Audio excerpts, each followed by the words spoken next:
Hello and welcome. We are going to learn about retaining structures today. We have been learning about various soil types. We have been learning about the deep foundations and the soil types and the soil bearing capacity, to importance of the soil bearing capacity, how to carry out the soil bearing capacity, and then how to go about the construction of the deep foundations. Now, when we go for doing the construction process, that time to go below ground level, we must excavate the soil out, right? So when we excavate this soil outside, that time the soil from the sides of the construction area is tends to fall down into the excavated region or excavated pit area. So that will cause disturbance to the construction. It will also the soil, it tends to swell, right, due to the atmospheric pressure that is below the ground. Because of the excessive water or because of any other reasons, it tends to swell. So if that pressure asks or tends that soil to fall down into the excavated pit area. So now for easy method for construction, we must not allow the soil to fall down. So for that, what could be done? We can construct structures which would be called as retaining structures. So kind of wall kind of structure can be designed, or there could be any different other ways to do it. So this is what we are going to learn about today. Okay. So it is not only the retaining walls. Usually when we learn about retention, that time the first thing comes to our mind is retaining walls. So sometimes, when before for the construction process, there could be temporary kind of arrangement which can be used to keep the soil away from falling down. So those can be temporary retaining structures, okay, or there can be permanent retaining walls like we do for landscaping, right? If there is a terraced kind of garden, okay, that time we need to keep one level at the perpendicular level from to the ground level, right? So that time there will be a permanent vertical retaining wall constructed at one level. Then further, for the second step, we would need another level wall, right? So these stepped walls can be retaining walls. So there can be various methods. Then there could be basement constructions, for which also we need permanent retaining walls. These walls can be vertical, they can be slanting. So there can be the various elements to these walls. So let us see types and the construction process of these retaining walls. So let us now try and know more about the retaining walls. So if we try and understand about retaining walls, we first try to know about the various components or the various terminologies also that are used while talking about or the construction of the retaining walls. So first and very important would be the backfill. Now what is a backfill? It is the material retained or supported by a retaining wall. So for we usually say that for this kind of backfill we are needing a retaining wall. So it can have its top surface horizontal or inclined according to the kind of finish we want at the end. So it can, the retaining walls because they can be constructed along the slopes also, or to perpendicular to a horizontal ground level surface. So that is why the backfill's top or the surface can be inclined as well. So we have this vertical portion known as stem. Okay, the horizontal or the bottom portion is known as base, as it is holding the retaining wall. Also, if at times there is this heel part and the toe part. So the design of these will depend upon the type of retaining wall that we are constructing. Sometimes it can be a gravity retaining wall, sometimes it can be a cantilevered wall. Okay, so there is this front face and rear face. So now why we are mentioning about these two terms? It is because the angle of inclination. So sometimes we must have seen the walls along the retaining walls that are constructed for flyovers, or for the areas that are along the river banks. So there the exterior portion that we see from outside of the retaining wall can be inclined, or it can be even straight or perpendicular to the ground level. So that is why when we say that front portion, whether it is inclined or straight, and the rear portion or the rear face is inclined or straight, for that consideration we need to know this term. Then there are weep holes. So now definitely, because the retaining wall is going to obstruct the soil, the backfill soil to fall down, it is going to have a pressure or of especially water from the backfill soil. So to let out this backfill water, if we don't let it out, it is going to create more and more pressure on the retaining wall, which can cause it to fail. That is why the drainage or weep holes are provided. So there can be weep holes in varying numbers from 1 to maybe thousands, depending on the design. Then there is this retained earth, okay, that is again we can call it as a backfill. Now while designing a retaining wall, what could be the considerations?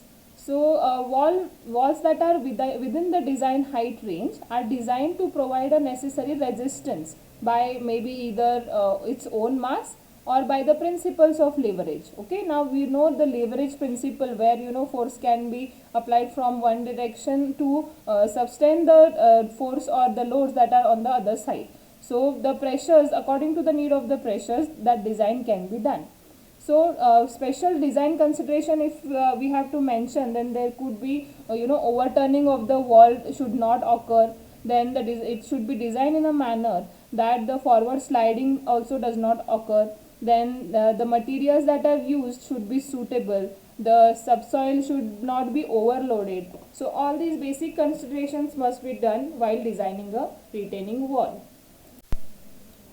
Now there is a specific active pressure and passive pressure on a wall. So specifically when we talk about the design of a retaining wall, we must know about these terms.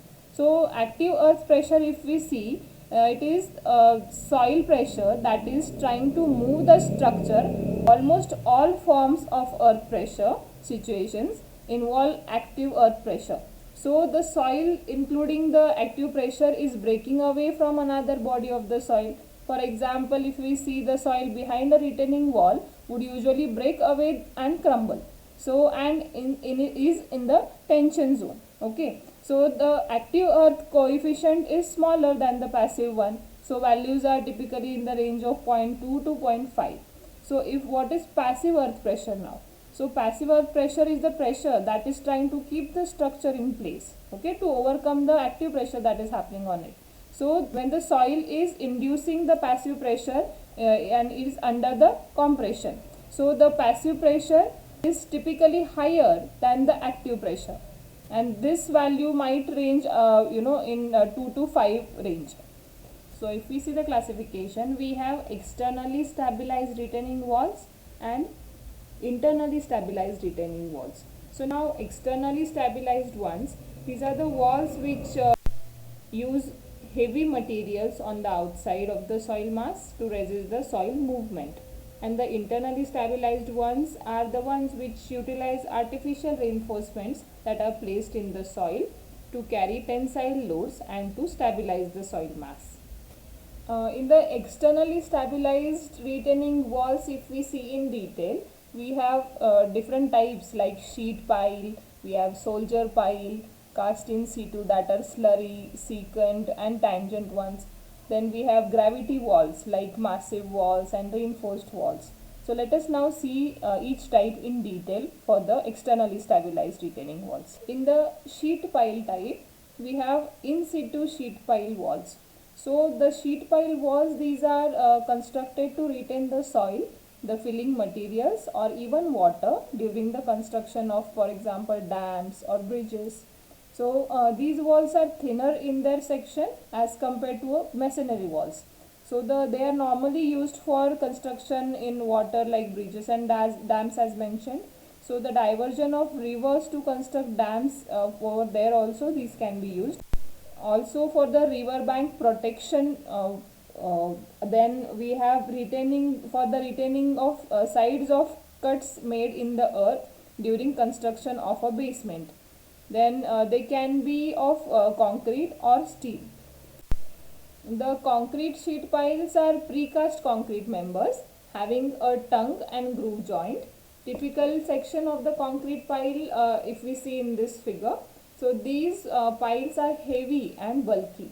So these piles are driven in the soil, they displace a large amount of soil Also, this displacement, it tends to increase the driving resistance, due to which the suitable reinforcement is to be provided to withstand the pressure of the material to be retained. So the steel sheet piles, then these are the types which are commonly used for sheet piling system. They are more beneficial over the concrete sheet piles. So because these sheet piles, they are lighter in their weight, so easy for transportation. Then they are rigid in their form and can be driven into the soil very easily. They can be used multiple times repetitively also. Then they can be used below water or above water as well, and they have a longer life. Then the joints can be provided to have a continuous wall, so there is no restriction on the length. Then the joints length can be increased by welding or bolting. The next type in the externally stabilized retaining walls is the soldier piles. So now these soldier piles are constructed of wide flange steel edge sections, which are spaced apart in a range of 2 to 3 meters, and they are driven before the excavation.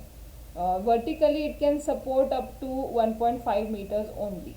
This system is known to be most inexpensive system as compared to other retaining walls. They are also very easy and fast for construction. So but the disadvantages of these, if we see, they are primarily limited to temporary construction. They cannot be used for high water table conditions without extensive dewatering and all. So they are not as stiff as the other retaining wall systems. Because the flange of the soldier pile is embedded beneath the subgrade, it is very difficult to control the soil movement, the basal soil movements. The third type in the externally stabilized retaining walls is cast in situ. So in cast in situ walls also we have slurry walls. Slurry walls are below grade walls that restrict the groundwater flow or support excavations and the structures using soil bentonite or cement bentonite. The slurry wall is a technique which is used to build reinforced concrete walls in areas of like soft earth, close to open water, or the ones with a high groundwater table. So further we have secant piles, which are which are formed by constructing intersecting reinforced concrete piles. The secant piles are reinforced with either steel rebar or with steel beams, and primary piles are first installed with the secondary piles constructed in between primary piles once the previous part gets its strength. The pile overlap is typically in an order of 3 inches. In a tangent pile wall, there is no pile overlap as the piles are constructed flush to each other. One more type in the externally stabilized retaining walls is the gravity walls. The gravity walls, they depend on their self weight, as the name suggests. So the self weight will be the weight of the mass of the stone or the masonry, whatever you use, and the concrete or other heavy material, which is used to resist the pressure from behind, and it will often have a slight setback to improve stability by leaning back into the retaining soil. So normally these gravity retaining walls are massive and heavy because they support huge pressures. So it is constructed with stone masonry, concrete, and even mud. So while designing, sliding, overturning, and bearing forces are taken into consideration. So the different types of gravity walls can be stone walls, brick walls, unreinforced cement concrete walls, gabion walls, crib walls. The stone retaining walls, they can be constructed up to 2.5 meters of height without the use of geogrid, which saves labor and the space. Further, the brick walls, they can be built up to 1.2 meters height, where the base is wide enough and which tapers to the top. The unreinforced cement walls are made using concrete blocks. Today, taller retaining walls are increasingly built as gravity walls. And then we have gabion walls. Gabion is a kind of cage, okay, cylinder or a box which is filled with rock or concrete or sometimes sand and soil also, for use in civil engineering or like road building, the military applications, also along the river if you want to retain the wall, then these are used. Then there are crib walls, which are one of the oldest gravity wall system. They comprise of a series of stacked members creating hollow cells filled with soil or rock. Then there are reinforced walls, cantilever. In reinforced walls there are cantilever walls. Now cantilever retaining walls are made from an internal stem of steel reinforced cast in place concrete or mortared masonry. These walls, they cantilever loads to a large structural footing, converts the horizontal pressures from behind the wall to vertical pressure on the ground below. So sometimes the cantilevered walls are even buttressed in the front or include a counterfort on the back. Any cantilever element we learnt in RCC construction has to have leaning kind of member which is countering the kind of forces that are required. So it gives which improves the strength resisting the higher loads. So in this diagram you can see there are this front part is the binders to the beam which is used for to the main bars. Then we have lean concrete binding used in the part that is going behind. Also the drainage channel and the weep holes are to be noted here. Then we have a counterfort wall. These are retaining walls which are generally a cantilever wall with additional support often in the form of a cable or any other anchor acting as a brace at specified intervals. So this is the type of retaining wall we have under the gravity walls. Further, if we see internally stabilized walls, we saw externally stabilized walls. Now let us see internally stabilized walls. As we already mentioned, these are the walls which utilize artificial reinforcements placed in the soil to carry tensile loads and stabilize the soil mass. So they can be classified into two types as reinforced soils and in situ reinforcements, which can be also known as reticulated micropile and soil nailing. So the reinforced soils. Now the reinforced earth retaining structure, which is composed of a soil reinforcement composite material capable of apparent anisotropic cohesion. So now which is proportional to the tensile resistance of the flexible reinforcement used in the soil and internal friction that is mobilized at the interfaces. So with interlocking concrete or metal panels at the face of this. So then a nailed soil retaining structure on the other hand is in situ reinforced wall, which is associated with the excavations with rigid reinforcements capable of withstanding the tensile forces, shearing and bending moments. So this is the type. Then we have reticulated micropiles. So what are reticulated micropiles? You see in this diagram there is this masonry wall, RC collar beam, and we have micropiles which are going down towards the hard strata. So the design method is presented for slope stabilization involving the use of micropiles which extend through the sliding mass into more stable materials. So where there is a possibility of sliding mass, that time these are more used.